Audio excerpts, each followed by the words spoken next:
Welcome to the Exceptional Sales Leader Podcast with Darren Mitchell. If you're a sales leader looking to take your leadership to a whole new level, then this is the podcast for you. We'll be exploring tips, techniques, and strategies to help you take your leadership to the exceptional level and allow you to enjoy more money, more meaning, and better sales results.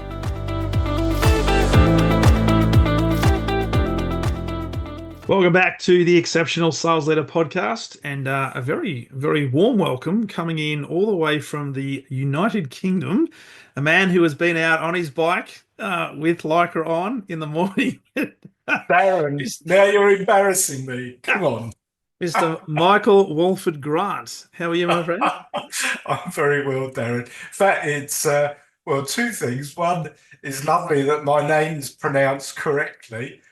Grant, because if you go on the American ones, it's Grant, which is not to my liking. However, yes, I know all about the challenges. You're in Australia, I'm here in London, UK, as we've said. There's a ridiculous 11-hour difference, and while that shouldn't make a lot of difference generally, I'm actually representing. I mean, we'll come to what I do and such like, I'm sure, as we get into the conversation. Yeah. But I represent an Australian company at the moment as their, sales representative or country representative here in the UK. And this time of year, oh my God, the 11-hour difference from trying to organise customer meetings, and obviously, in most of the meetings, I need support from Australia, and so the poor old people, they're having to work at 8 and 9 o'clock in the evening just to try and get it all to work. So there we are. Anyway, this is a reasonably civilized time for the two of us, but it is. It's early morning for you. When I say early morning, it's about 8:30 in the morning and it's 7:30 p.m. So it's okay. I must say, a lot of the people I talk to on the podcast, they're from the States, and depending on which side of the States they sit, that could be anywhere from 16 to 19 hours difference. Yeah. So it's but I can understand the challenge, particularly when you're working in different time zones. My brother, he works in IT, and a lot of his clients are in the Northern Hemisphere, and he's always up at ungodly hours having to jump onto meetings and do stuff. Yeah. So I get it, but hey, that's the world we live in, right, Michael? It's absolutely. It's so big, but it's so small.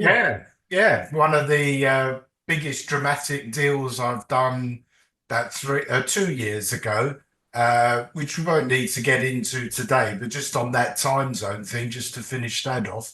The client was in Tokyo.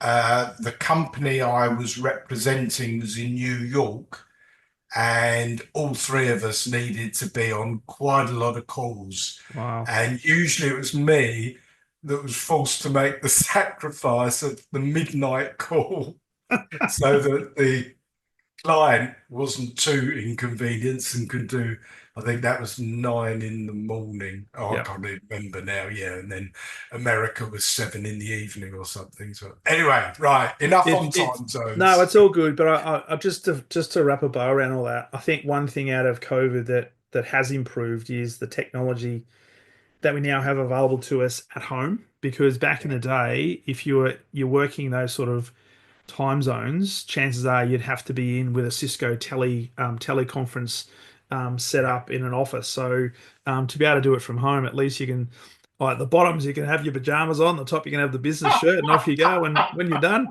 go to bed. Well, I'm not going to deny, I think the midnight one, I definitely did have that. So, anyway. All good. So, Michael, hey, thanks for jumping on the podcast. Really looking forward to this conversation. You've been in sales for over 25 years. You're currently the founder of MDW Consulting and the author of a recently published book called Sales Unplugged, the Invaluable Go-To Guide for Busy B2B Salespeople. So love to delve into that. Love to talk about the background, what led you to doing the consulting work you're doing today, and perhaps also delve into some of the key topics of the book. But as I like to do with every guest, I like to learn a little bit about the background, and for the listeners' benefit, just talk a little bit about your sales experience, your sales leadership experience, and kind of what prompted you to move out of that. And I know you do a lot of sales as a service today, but What prompted you to found MDWG Consulting? Lovely. Thanks ever so much, Darren. It's a privilege to be on the show. So uh, it does feel a little bit scary when I consider when my sales career began, which was in the late 1980s. And we can have quite a laugh about that in terms of, it was faxes and telexes and, oh, anyway, Smoking so in offices. yeah, well, now that yeah, well, that's another topic, and there was plenty of that in our office. Anyway, um, so it did start back there, and it started with a company called NCR that will be known to most of your listeners. Yeah. National Cash Register Company as was, and they specialised in the cash dispensing machines in the financial industry, and for supermarkets, the retail checkout machines. So did 5 years there, and the reason for mentioning that, that's where my sales career began. But the important sort of message from that is I was properly trained, if I can, or formally trained, let me put it Mm. that way. Um, Company of that size could invest in training, formal training, and I went on all the courses, the 5 Ws and presentation skills and communication skills and all the other things. And fortunately, that was a wonderful, wonderful foundation for a sales career because it gave you that core skill and knowledge. And that really has put me in good stead ever since, I feel. Mm. Now, the important thing from there is that I then, for the next 25 years or so, worked for much smaller companies. And this probably links in a little bit with leadership, Mm. um, whereby instead of being in a team of 5 or 7, all looking after one or two major accounts or a sector, I was pretty much out on my own. So there's two things there. One,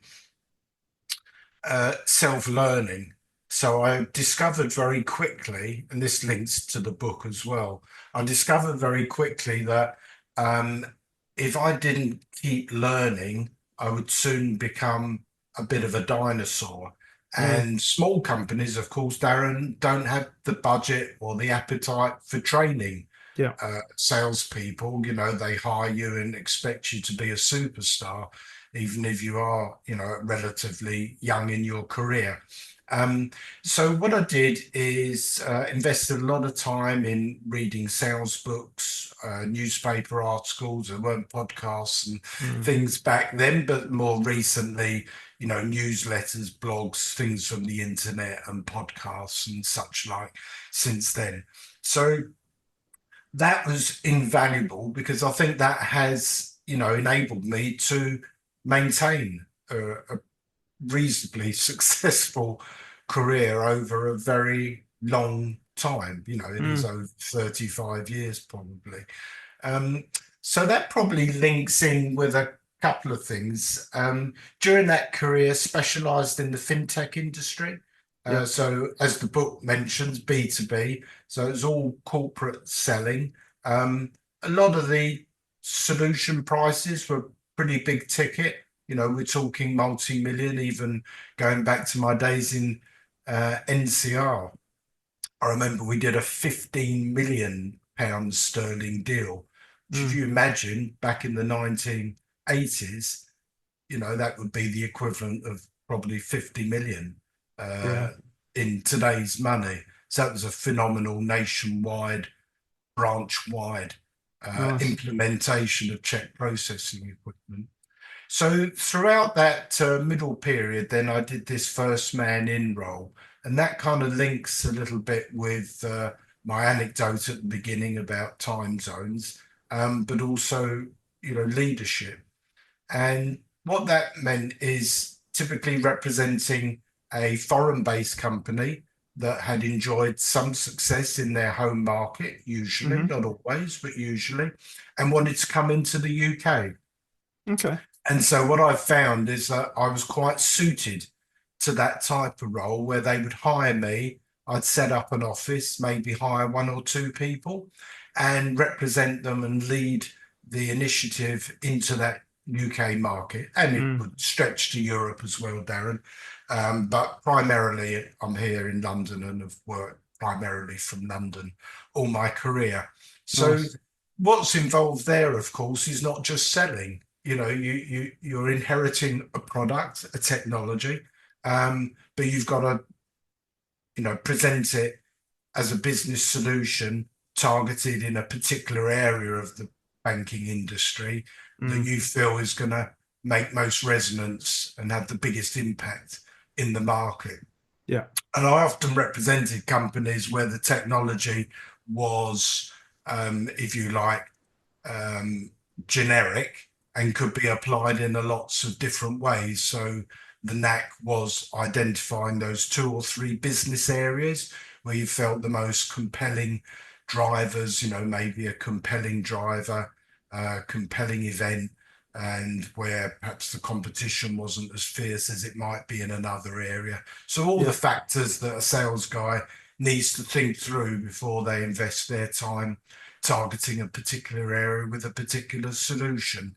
So Nice. that's how I kind of tended to specialize in those roles, and perhaps we'll touch on it on the Yeah. required leadership Yeah. in a minute. But then that led into setting up my own practice in 5 years ago.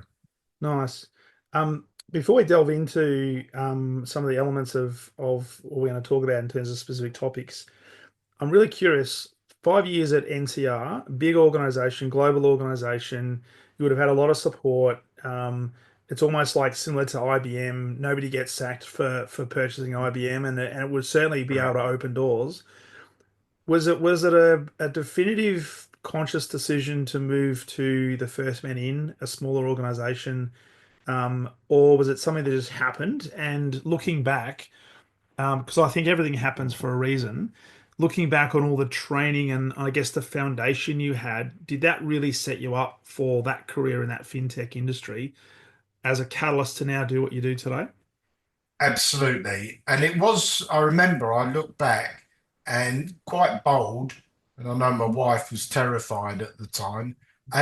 Moving into sales originally, she was quite worried because I moved from a non-sales role, pre-sales, in fact, into Hmm. sales. Um, but then that moved to the small company. But I'll tell you, Darren, I did actually make that a decision that I was looking to make, and I'll tell you why. Um, I had a very successful 5 year period at NCR, but I was working in a team, Yeah, and a lot of my success, if I'm honest, and I was honest with myself at the time, was on the shirt tails of others. right. I just happened to be in a really successful team. For sure, I contributed, Yeah, but I was not as out in the sharp end as I wanted to be. And I needed to nice. find out whether I could sell or not and Yeah, whether I could stand up on my own 2 feet. So yeah, it was a decision I made on purpose. And I've had some pretty scary moments, as I'm sure most salespeople have. Very few of us have these Hollywood careers. We do have peaks and troughs of success and more difficult times. But fortunately, I've had the tenacity and resilience to get through those difficult times and maintain, a general upward arc of my nice. career. But yeah, very much so. And as you say, those 5 year foundations of training and it wasn't just the training, but it's working with people that were Mm, true professionals. yeah, You looked at them and it links with leadership. You looked at them, you said, I want to be like them. yeah.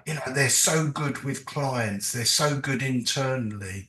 And you just think, if I could be, 50% as good as those people, then that's something I'd like to achieve. That's nice. And I'm sure that when you're in that sort of environment, looking at those super professionals and dealing with the size of clients that you were at NCR, even though you've said, in the businesses you've run since and been involved since, still the multi-million dollar deals are there. Yeah. it would have given you a level of, I guess, confidence, but surety and certainty that, you know what, you've seen how the big organizations work. So it would have been and I'm not trying to put words in your mouth, but I'm sure it would have been advantageous for the smaller companies that you've subsequently worked for, that you had that background, that you could be relied upon to be that first man in to put on those different hats and be able to have those different conversations, whether it be a product-based conversation, a business-based conversation, and maybe a marketing Yeah. conversation. So, did you find that going through that process, it enabled you to be even more well-rounded as a business person, not just as a salesperson, even though it was a bit of a test, if you like, when you said you're riding on the Yeah. coattails of others? Yeah, and you're right. You kind of come, people, I remember, you join these organizations and usually they weren't that strong in sales, Mm, and that was kind of why they were hiring me. And they're looking to you for leadership.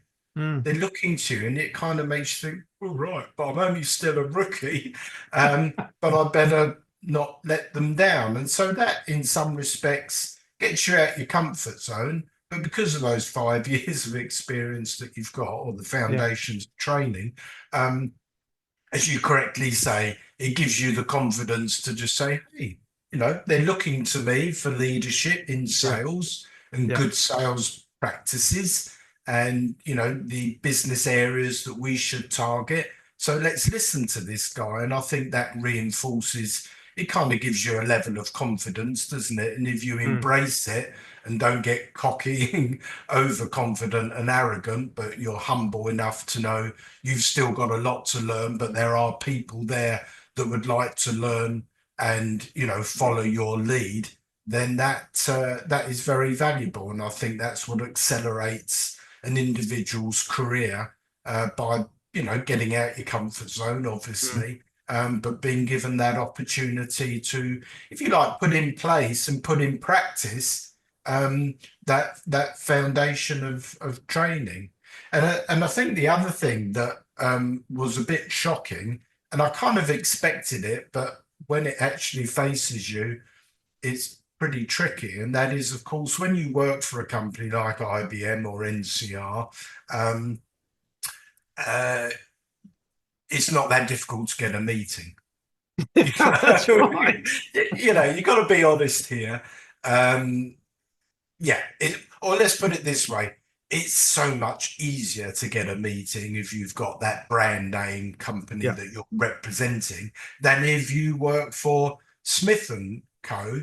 that they've never heard of, that's that it. you're a bit of a new kid on the block. And so you've got to work that much harder um, at securing meetings. And by doing that, and to do that, you've got to sharpen up your messaging. Your value proposition's got to cut through, and that toughens you up and sharpens you up as a sales guy as well. Mm, mm. So that was hugely valuable, and that was really led me into certain areas where I do feel I um I excel at in terms of that sharp messaging, value Yeah. proposition, and such like.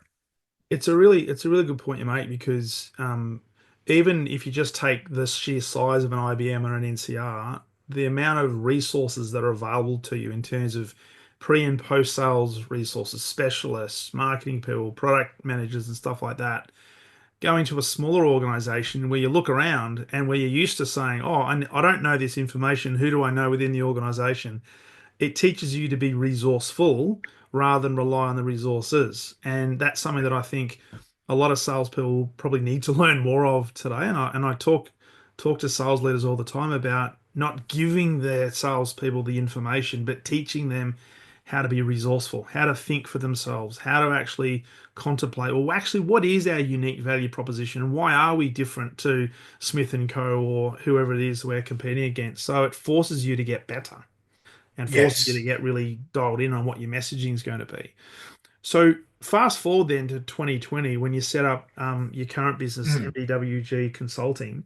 Was there something you saw in the marketplace that was like a something that was missing, or there was a problem that said, you know what, we need to solve this, and I think I'm the right person to solve it, that led you to start the consulting business? Yes, there was, and that is this first man in role, because even though these were all full-time roles that I'd had Mm, prior to that, um, there's still a recognition that it's still a big investment for a company to make. mm, You know, we're not inexpensive resource. Setting up an office, maybe hiring, another one or two people, can be quite a substantial investment. And I've tended to specialize in this small niche early stage company. So again, they're not rolling around in money.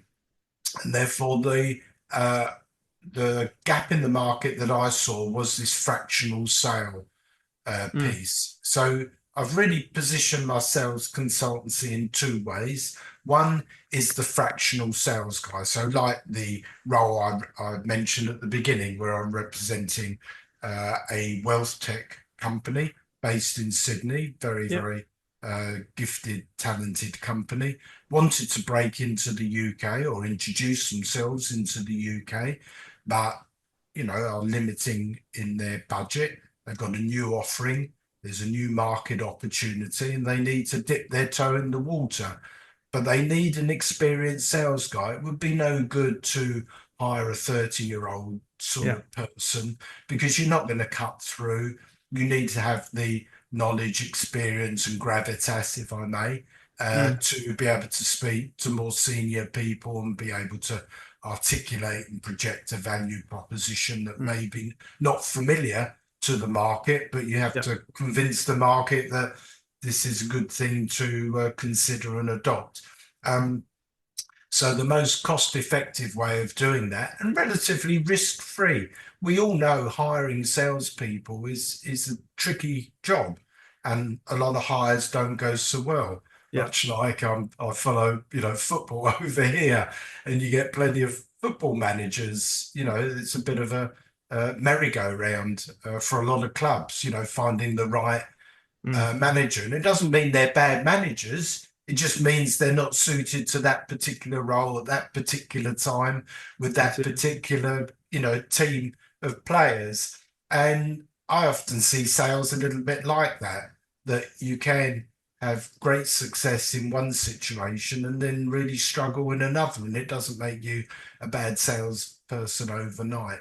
So the opportunity to keep their costs down, hire someone with the right profile that could represent them, and not spend too much money Mm, while they test the market, is a nice model and very attractive for a lot of people. So because I have a good track record of working with smaller stage companies where they achieve some very successful, profitable exits, I felt I could position my consultancy as a specialist in that area.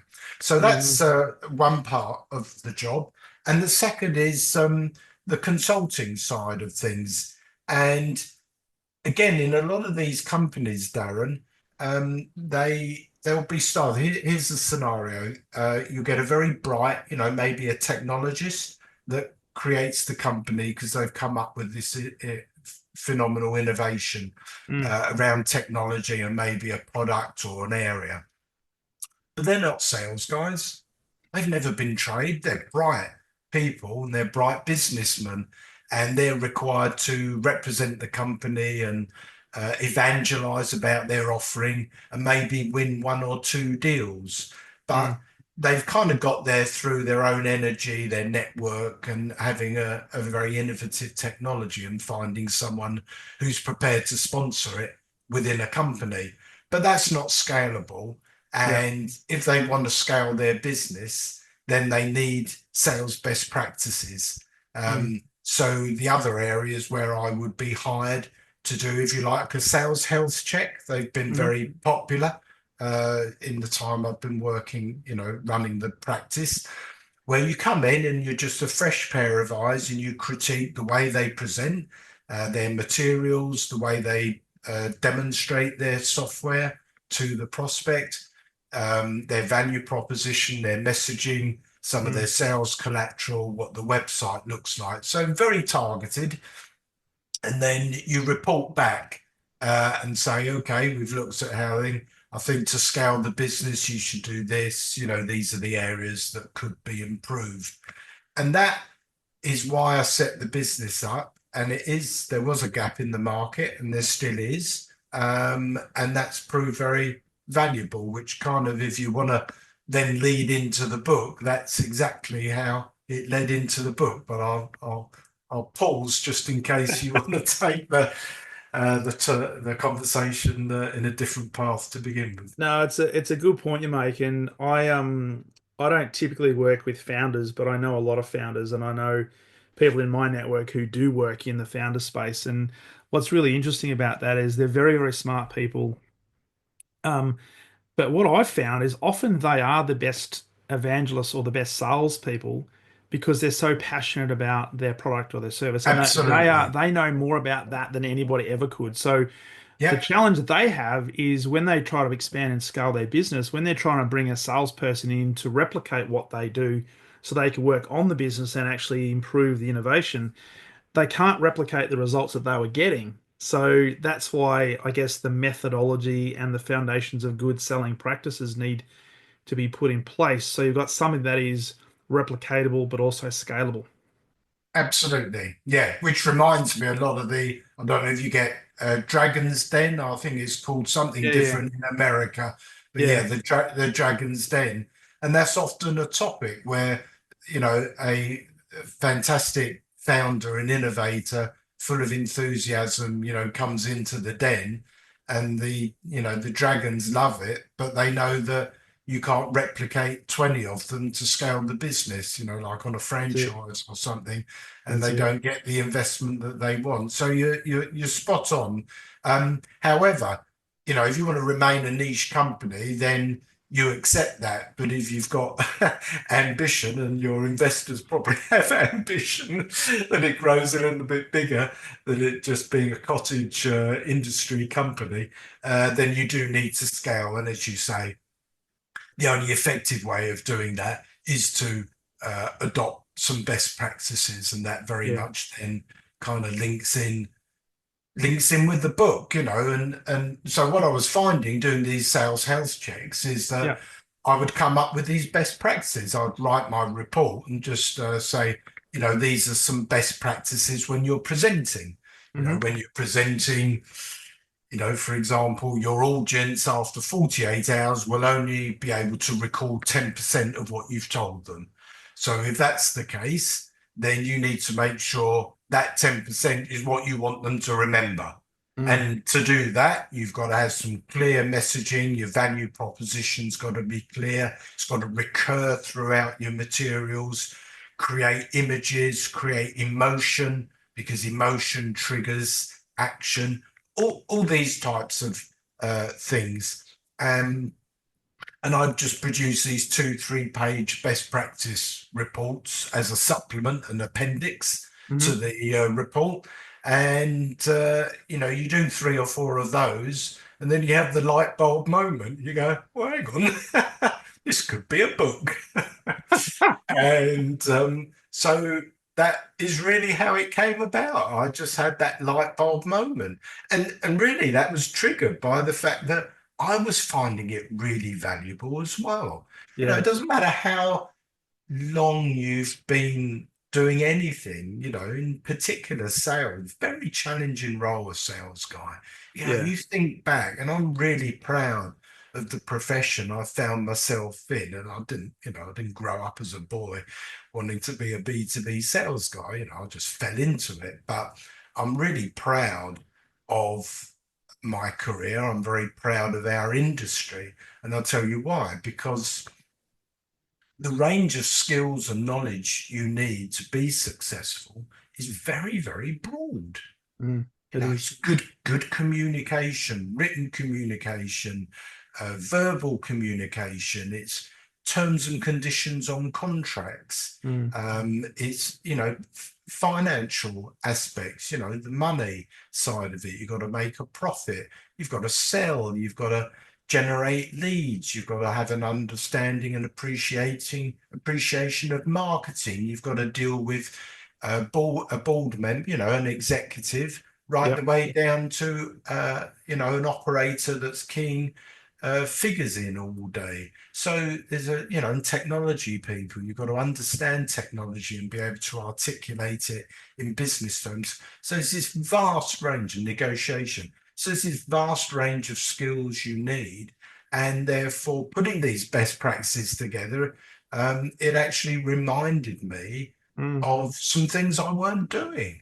I mean, which which is a good thing because it's almost like self learning and self training, which now correct. can help you then in the role that you have running your consultancy. So implementing those best practices as well. So Yeah. I love the title of the book, Sales Unplugged, because as you were talking, and you made mention of this, that sales is one of the most challenging careers there are, and for some it's feast and famine. I would also go Yes. so far as to say being a sales leader is also one of the most challenging roles you can Of have course. because you're having to be I guess, the buffer between senior executives and your sales team, and between your Yes. sales team and senior executives from customers and marketing and all that sort of stuff. But it's really important that you know what you're doing and why you're doing what you're doing, and what are some of the um, key principles that you're living by in relation to, why are you a salesperson and why are you a sales leader, which kind of Yes. plugs into a lot of the best practices as well. So, if we talk about the book and how it came about, which you've just described, is there a couple of key principles in there? Because there'll be people listening to this that I think, you know what, I'm having some challenges with converting, or I'm not pitching in the right way, or my messaging is not getting through. And one of the big bugbears that I've always had as a sales leader is looking at people's proposals and reading their executive summaries and having the executive summaries mention Yeah. their own company by a multiple of 10 to 1 to their customer. Yeah. Yeah. So, is there a No. couple of standout key principles or key best practices that you'd like to, I guess, start with? Lovely. Yeah, I would. I think it's important perhaps that I just spend a minute on the title. You like the title, the name, Hmm. so I kind of do as well. Um, and it's actually a meaningful title. So it links with what we've just discussed, whereby there is this very broad set of skills required. And I'll tell you in it, I'll give you a real life example. So um, throughout my career, as we've mentioned, I've tended to do these, bigger ticket type contracts, and therefore you're only doing 2 or 3 deals a year to hit Hmm. hit target. They're long sales cycles, quite complex. So if you are successful, whereby you get preferred supplier status, so you've beaten off your competition, um, and you're then invited in to negotiate, some terms and conditions, your final pricing, that sort of thing. And you're busy, because that morning you've got to and you've got a new business meeting with a new prospect. You've got to meet your manager and do your monthly review. And then at 3 o'clock, you've got to get into town to do this negotiation. Well, Hmm. with the best will in the world, where are you going to find time to pick that book off the bookshelf on negotiation? It's 250 pages, by the way. Okay. Yeah. Um, where are you going to find the time to sit down and go through that to remind yourself, because you haven't negotiated for 6 months, of the key best principles? And you know what? You're going to be up against someone who does it 48 weeks a year, 10 hours a day, 5 days a week. Yeah. You're going to get eaten alive. So to avoid making a fool of yourself and undoing all the work, all the good work you've done over the last 6, 9, 12 months to get into this preferred supplier situation, you need to be able to remind yourself of the core best practices. And that really is the principle of the book. So as you mentioned, there are 24 sections in the first part of the book, and they're right the way through from inheriting a territory and a product or services, and then setting out your plan and working all the way through business development, first meeting, etc., right the way through to closing a deal, negotiating, and such like. So what you can do is it's a real dip in, dip out book. So you're in and you're going to a negotiation. Right, let's go to the negotiation section. It's just 3 pages long, but it's just bullet point after bullet point of anecdotes, best practices that you should, bear in mind and adopt and follow through to be as effective as possible. And that really is what I'm trying to do. Is, my mission, if you like, for the company is improving the sales effectiveness of companies and improving the sales effectiveness of salespeople. Nice. So that's the important part about Sales Unplugged. And as you know, in the second part of the book are a whole range of stories and experiences that I've had. Some pretty difficult, some difficult times I've had, and some a little bit funny and some dramatic. But the important part being is that you can apply them very effectively and maintain a good career. So some of the ones I like. Well, I think on one of your previous podcasts, I remember a question you said, "What does sales mean to you?" to one of your guests, and I think what's happened over the life of my career is salespeople are not required to sell anymore. They're required to help the buyer buy. And what I mean by that is that research suggests that between 70 and 80% of a buying process, not a sales process, buying process, has already been completed by the buying organization before they even speak with the supplier. In a lot of cases. It's a fascinating statistic. And clearly, things like that have revolutionized the selling principle, the selling practice. It's so different now to what it was even 10, 15 years ago. So you've got to be the trusted advisor. You've got to have all your marketing and sales linked up. And when you do get that opportunity to meet with the prospect, you better make a big impact. Because there won't be any second chances here. So how do you make an impact? Goes back to day one, good questioning. Discovery phase is absolutely crucial. But one of the terms I quite like is identifying and unearthing unconsidered need. And that would be a way in which you can really establish yourself as a trusted advisor and separate yourself out from competition, Darren. If you can unearth this unconsidered need, and what I mean by that is kind of what it sounds like, is identifying something that the prospect hadn't considered, that is a need, that they do need to consider it and be part of their evaluation criteria, and that you can satisfy it. And if you can find something like that as early on in the process with your sponsor, then that really sets you apart from your competition and would enable you to get a second meeting and a third meeting whereby you're continually adding value to their experience, their role and their job. And then helping a buyer to buy is basically, again, as it sounds like, it's providing them with the means to sell internally. Because our biggest competition now, I mean, this is what is so dramatic over the 25, 30 years I've been selling. Competition is often not that other supplier that you've always competed with. It's internal competition. It is your business sponsor going up to the board and saying, I've got this project I'd like to do. It's going to require this amount of internal resourcing and this amount of money. And you've helped them put together a really compelling business case. So that's fine. However, they're competing with 10 other peers of theirs in other business units, all speaking with the same board. And the board's only got, the resources to do three of them Yeah, and the money to do three of them.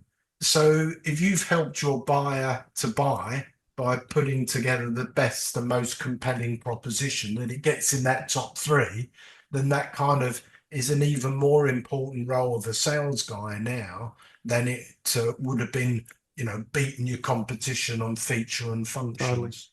totally. And it's a good point you make because I was just reflecting on the sales teams that I was running back in the corporate days, and a lot of them would have really great relationships with one or two key people within the organization. But often we would be gazumped by either internal competition, redistribution of funding, or a external competitor, which highlighted the fact that we weren't as connected as perhaps we thought we were. And so trying to Yeah. identify who is your ideal customer, not so much the profile internally, but the key decision maker, but Yeah. understanding the key decision making process, which takes Yeah. curiosity, which takes courage, and then becoming that internal advocate and trusted advisor to the point where you can help coach them through their buying process, so that Yes. they make the best decision for them. And Yeah. so keeping the attitude of I'm here to serve them, I'm here to solve the problem, but my role is to help them understand how big that problem is, but also what the impact is of them not solving the problem often Yeah. can be the differentiator that places us in front of our external competition. Yeah, I think there's 2 points I'd like to pick up and draw from that, and you're absolutely right, Darren. First one is it's much more of a consensus purchasing process now, isn't it? Mm, Especially since COVID and in the financial industry, 2008, the financial crisis. So more senior executives are getting more actively involved in the buying process than they mm, did before. Second, the industry, the purchasing process is so much more mature than it was, when I started out selling, because they had no experience of buying mm. technology back Yeah. then, whereas now they're very, very knowledgeable and informed and they'll have their own internal processes. So it's consensus selling. So it means your messaging and value proposition needs to be sharp. It needs to be adjusted to which of the five or six people that are involved in the buying process that you're talking with. If it's the CFO, it's money saving. If it's the senior executive, it's beating their competition and taking the business forward on a Mm, trajectory over 5 years, retaining clients, etc. So those things are very different to how they were some while ago. And as you correctly say, if you don't identify who those four, five, six different individuals or departments are that are part of that decision-making process, then you can either be undermined or outwitted by your competition who may be doing that. Now, the second thing, of course, is the value proposition. mm, So, it's the four W's, and you touched on it. It's why change, why now, why invest, what's the business case, and why me? So mm. if you accept you need to change because your peers are changing or AI is going to become so prevalent if you don't adopt it. Why now? Well, you can't afford to wait because look, all your peers, 75% of the market are already doing this. Why invest? What's the financial business case? And then why me? Why go with us instead of, maybe an alternative vendor? Yeah.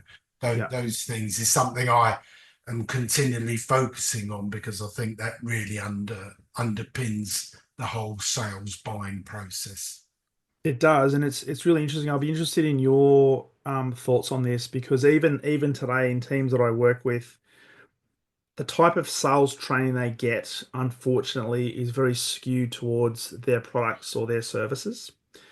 And so as almost like a default, they tend to talk more about their products. So it's more of a one way. Let me tell you all about how good our products are and how big our network is and blah blah blah, which by the Yeah. way, the customer doesn't give one iota about, so really Yeah. doesn't Yeah. doesn't care.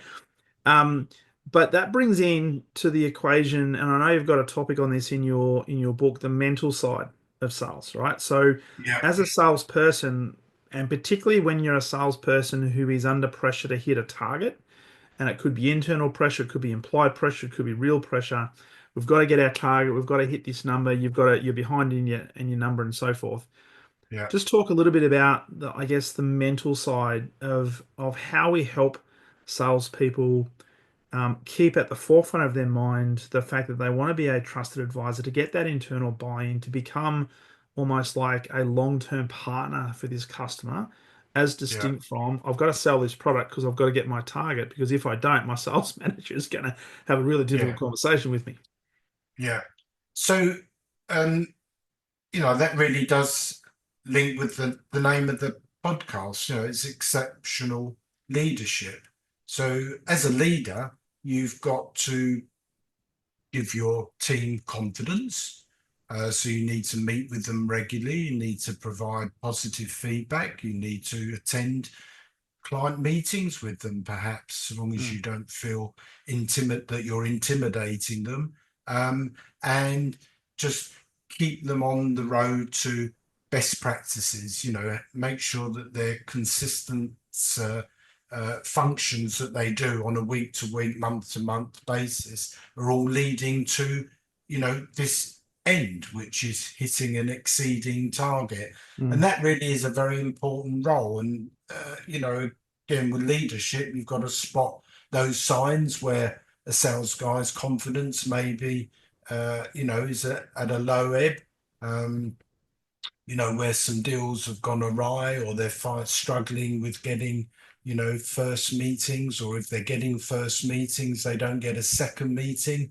So again, it's, as a manager, it depends on the scale of the organization. But mm, if you're a manager of a number of people, then you should have time to be able to monitor the stats, but then interpret the stats, and be able to spot signs and trends, either across your group, which means that's more of a corporate global issue, um, or just in pockets, in individuals, and then be able to support and boost them. mm, So the mental side of it, yeah, I mean that's all captured in there. But at the end of the day, it is down to that salesperson, having the strength and tenacity and conviction of themselves that will get them through the difficult times. mm, Fortunately, if anybody's to read my book, there are two particular stories that stand out. One, very sadly, I lost my son some years ago, and you know was just starting a new job a couple of months after that loss. Well, it's a pretty tough gig, I can tell you. absolutely. And you certainly find out about yourself when you go through periods like that. But if you can, then you come out stronger, Mm, and a more rounded individual. And the other one is, a little bit more recent, where even after a very long career and some high achievements in a particular company, they chose to put me on a performance plan. And I don't mind talking about these things mm. because, as I said at the beginning, there are very few Hollywood careers. I certainly haven't had one. Um, and, you're under pressure to hit target. If you don't hit target, you're going to get dumped. And they're actually putting you through the indignity of a performance plan as well. So how do Yeah. you manage trying to win this whacking great big deal that I had going on at the moment? It was actually quite a Hollywood finish to the story, which I won't spoil it. Make sure everyone goes out to buy the book to find out how it ends. But it is actually very Hollywood-like end, Nice. whereby it's all coming to the end, all coming to a peak on the same day, where I either close this massive deal, or I do or I don't, and then I either get sacked or I don't, and the company's got to make a decision. So it's quite dramatic. However, on the serious point, linked with your point, the to have the resilience to manage both in parallel, it's not easy. Not everyone can do it, and you don't know until you go through it whether you can. That's the reality. You can That's yeah, that's read as exactly right. many books and articles and go on podcasts as you like, but until you're faced with it, you don't know how you're going to cope. That's it. Until your feet are in the fire, you don't know how hot it is. Yeah, It's yeah. it's really interesting you mentioned that because I'm really sorry to hear about about your son. Thank you. Um, and I can't even begin No, to. you don't even want to think No, about it's just not. But from the perspective of being in that position, it's almost like feast and famine. And I've seen it happen many times when salespeople have had a fantastic year. They've almost been the number one salesperson. They went on the incentive trip at the end of the Oh year, yeah, the old. and within That's the how I got first, to. That's how I yeah, got to Sydney. By the way, my oh, one okay, trip to Australia nice. is I was yeah, won a sales trip when I was at NCR, and had 3 days in Sydney. And the one thing I was most looking forward to is seeing the water go around the uh, round the sink the alternative way because I've never been south. Anyway, I Well, was I gotta looking forward say, to other things, trust me. But just talking about that, I was in Vegas before Christmas, and their toilet system and their light switches are opposite to what we have in oh, Australia. But that's another topic right. Anyway, sorry, entirely. I took But you it's off but it's track. interesting, isn't it, that you can go from being the number one salesperson and you're only as good as your next sale pretty Last much deal. because Yeah, when it comes to it at the start of the month, at the start of the quarter, at the start of the year, we're all back to zero. And I've seen people who have been really superstar salespeople who've had a great year, and the next year they're under a performance management plan within the first 3 months. yeah, Um, and so building this thing called resilience and having I guess, the mental fortitude to keep going despite what the evidence might show is a really important attribute to have, not only as a salesperson, but as a sales leader, we have a specific role to make sure that we're giving the encouragement and the resources. When I say resources, helping them become more resourceful and having a continual belief that they are capable and they're worthy. Because you know what, success doesn't last, as does failure doesn't last. There's always peaks and yeah, troughs, and we all yeah, experience that. But one of the biggest things that I've learned is, and I love your thoughts on this as we kind of bring this to a close, is removing yourself from I guess, the pressure of having to get the perfect outcome, and then focusing on, as you talk about in your book, the best practices. So if you focus on getting really good at the disciplines around the sale, around the conversations, around the presentations, around your unique value proposition and articulating that, the outcome should take care of itself. yeah, So sometimes salespeople put so much emphasis on, I've got to get this outcome, and it's like make or break. If I don't, then it's a failure. If I do, then it's successful. Versus, no, what are the best practices? What are the disciplines? What are the habits that we want to see you form? Because over a long period of time, that will hold you in really good stead and give you pretty good performance over the long term. yeah. Love your thoughts on that as we bring that to a close. I can't improve on that. Absolutely right. And I think there's either a very um, big selling, successful selling book or something that I have read recently, or a podcast or something, where don't focus on outcomes. There's this myth. Everyone's focusing on an outcome.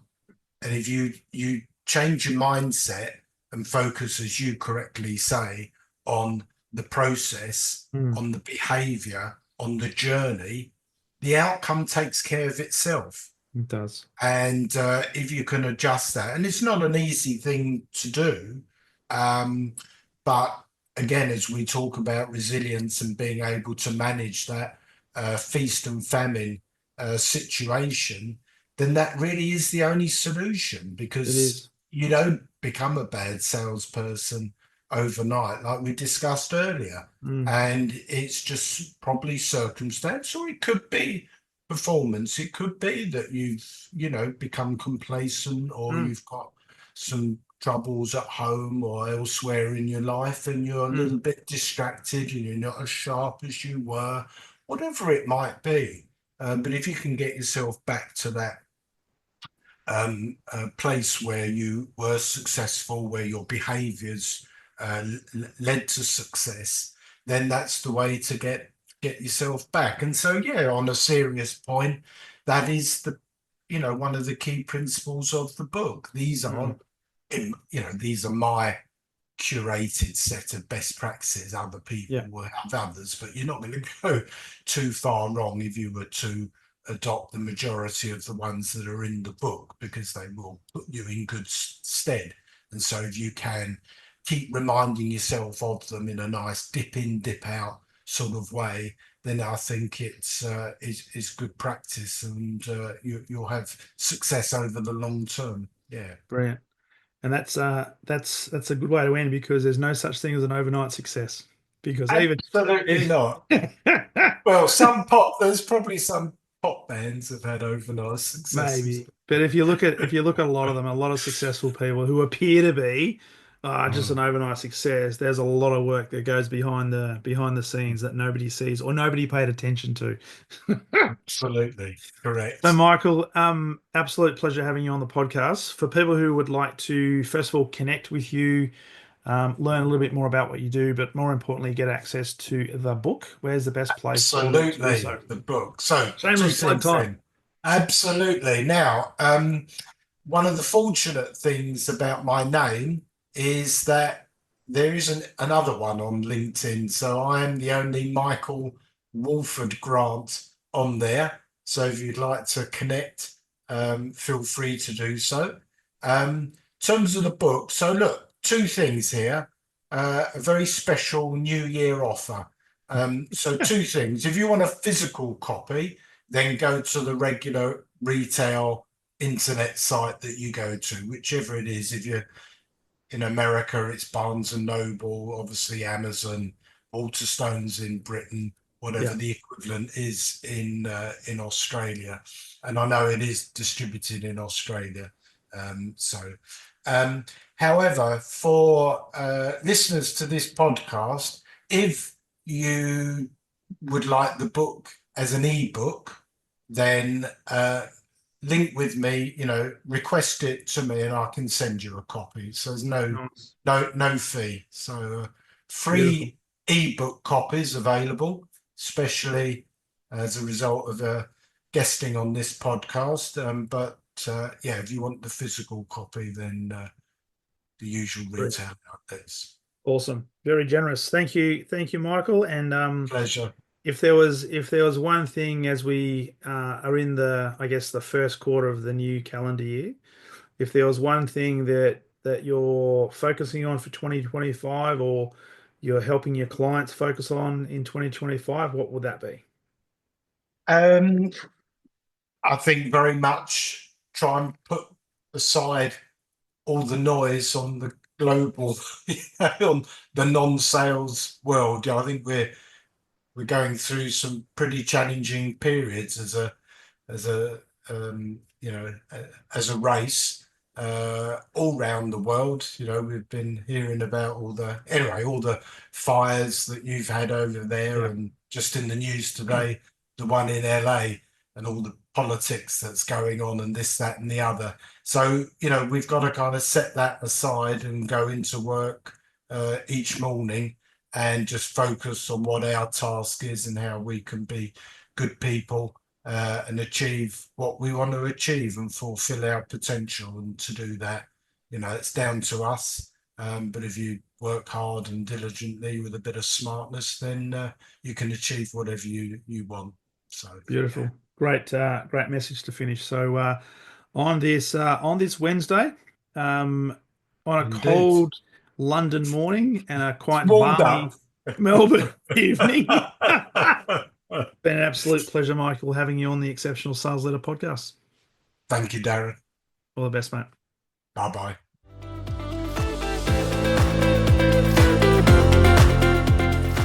Thank you for listening to the Exceptional Sales Leader podcast. I trust the information in this episode has been helpful in your journey towards becoming exceptional. And remember, please take the time to rate the show, subscribe to the show so other people can find it. But also, if I can help you, jump on my calendar, go to leadwithdarren.com, and let's have a conversation about how I can help you along your journey to being exceptional.